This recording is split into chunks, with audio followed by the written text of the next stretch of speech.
સુરતમાં વરાછાની એસબીઆઈ બેંકમાં ગત 27 એપ્રિલ 2026ના રોજ થયેલી લૂંટના આરોપી શુભમ ઠાકુરને જ્યાં હથિયાર સહિતના સામાન સંઘર્યો હતો અને કન્યાસી ગામ લઈ જવાયો હતો અને રિકન્સ્ટ્રક્શન અને રિકવરીના કાર્યવાહી દરમિયાન સાંજના 5:30 વાગ્યાના અરસામાં શુભમ ઠાકુરે પોલીસ પર ફાયરિંગ કરતા પોલીસે વળતા જવાબમાં પગમાં ગોળી ધરબી દીધી હતી। સુરત ક્રાઇમ બ્રાન્ચે કન્યાસી ગામે નેશનલ હાઈવે 48 થી અંદરના વિસ્તારમાં રિકન્સ્ટ્રક્શન તથા તેણે છુપાવેલા હથિયારો રિકવર કરવા પોલીસ કાફલો પહોંચ્યો હતો।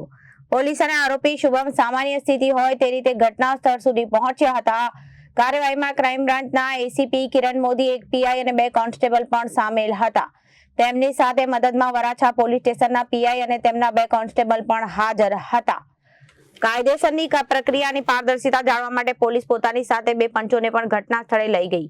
આરોપી શુભમ ઠાકુરે જ્યાં હથિયાર અને મોબાઈલ જે જગ્યાએ છુપાવ્યા હતા તે જગ્યા બતાવી, જ્યારે પોલીસ અને પંચોની હાજરીમાં જમીનમાં વસ્તુઓ કાઢવાની પ્રક્રિયા શરૂ થઈ। આ સમયે અચાનક જ શુભમે એક પોલીસ કર્મચારીને ધક્કો મારે પોતે છુપાવેલી પિસ્તોલ કાઢી અને સીધું વરાછા પીઆઈ પર નિશાન સાધીને ફાયરિંગ કર્યું હતું, પરંતુ પીઆઈ બેહદ સતર્ક હોવાથી સાઈડમાં ખસી ગયા અને ગોળી હવામાં જતી રહી। પોલીસ કાફલા ઉપર અચાનક જ થયેલા હુમલાથી સ્થળ પર થોડી વાર તો અફરાતફરી મચી ગઈ હતી। પોલીસ ટીમ પર જીવલેણ હુમલો થતાં જ એસીપી કિરણ મોદીએ તુરંત જ મોરચો સંભાળી લીધો અને આરોપી ભાગી ન જાય તેથી વધુ નુકસાન ન કરે તે હેતુથી એસીપીએ પોતાની સર્વિસ ગનથી આરોપીના પગ પર નિશાન સાધ્યું અને સચોટ નિશાન સાથે છોડવામાં આવેલી ગોળી અને આરોપીને બંને પગમાં વાગતા તેને ફસડાઈ ગયો હતો અને શુભમે ફસડાતા જ સમગ્ર ઓપરેશનમાં હાજર પોલીસ કર્મીઓને તેને દબોચી લીધો હતો। 27 એપ્રિલના રોજ વરાછા પોલીસ સ્ટેશનની હદમાં સ્ટેટ બેંક ઓફ ઇન્ડિયામાં એક બેંક રોબરી કરવામાં આવી હતી। 6 થી 7 માણસો દ્વારા રોબરી કરવામાં આવી હતી। સુરત ક્રાઇમ બ્રાન્ચ દ્વારા આ ગુનાના કામે ઉત્તર પ્રદેશના અયોધ્યાથી એક કિસમ શુભમ ઠાકુર અને એની સાથે અન્ય એકની ધરપકડ કરવામાં આવી હતી। આજે એક 7 દિવસના રિમાન્ડ ઉપર હતો। રિમાન્ડ દરમિયાન ક્રાઇમ બ્રાન્ચની ટીમ અને વરાછા પોલીસ સ્ટેશનની ટીમ દ્વારા એને સુરત ગ્રામ્યના કન્યાસી ગામે જ્યાં એમને બિનવારસી મોટરસાયકલ મૂકી દીધા હતા અને પોતાનું વેપન છુપાયું હતું અને મોબાઈલને આ વસ્તુ ફેંકીને ગયા હતા, એ જગ્યા બતાવવા માટે પોલીસ સાથે ગયેલો હતો। એ દરમિયાન એને જે જગ્યાએ વેપન છુપાવેલું હતું ત્યાં અચાનક એમાંથી વેપન કાઢી અને પોલીસ ઉપર એક રાઉન્ડ ફાયર કરતા જવાબી કાર્યવાહીમાં એસીપી ક્રાઇમ કિરણ મોદી દ્વારા એક રાઉન્ડ ફાયર કરવામાં આવ્યું છે અને ત્યાંથી તુરંત પ્રાથમિક સારવાર માટે હોસ્પિટલ લઈ જવામાં આવ્યો છે અને ત્યાંથી અહીંયા સિવિલ હોસ્પિટલ। એક ગ્રેડેડ ક્રિમિનલ હતો, અગાઉ પણ 302 જેવા કેસોમાં પકડાયેલો છે।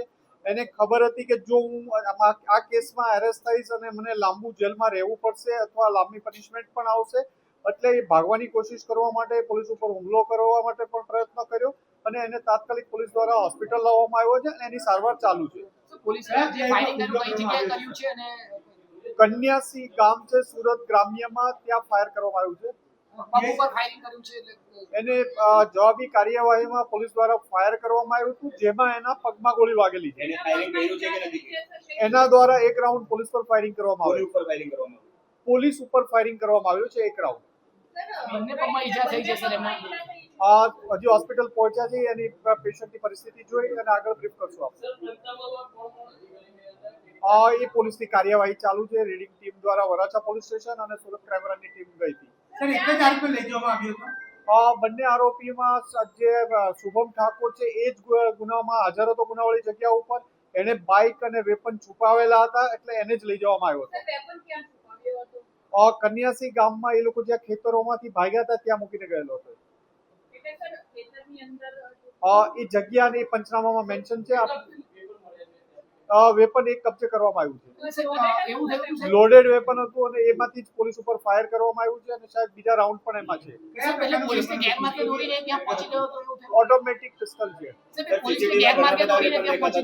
ગેરમાર્ગે એને વેપન અને મોબાઈલનું કીધેલું હતું ને એ રિકવરી દરમિયાન એ બતાવતો હતો જગ્યા અને એને અચાનક વેપન કાઢી અને ફાયર કર્યું। Reporter Arvind Rathod, Janadesh news, Surat.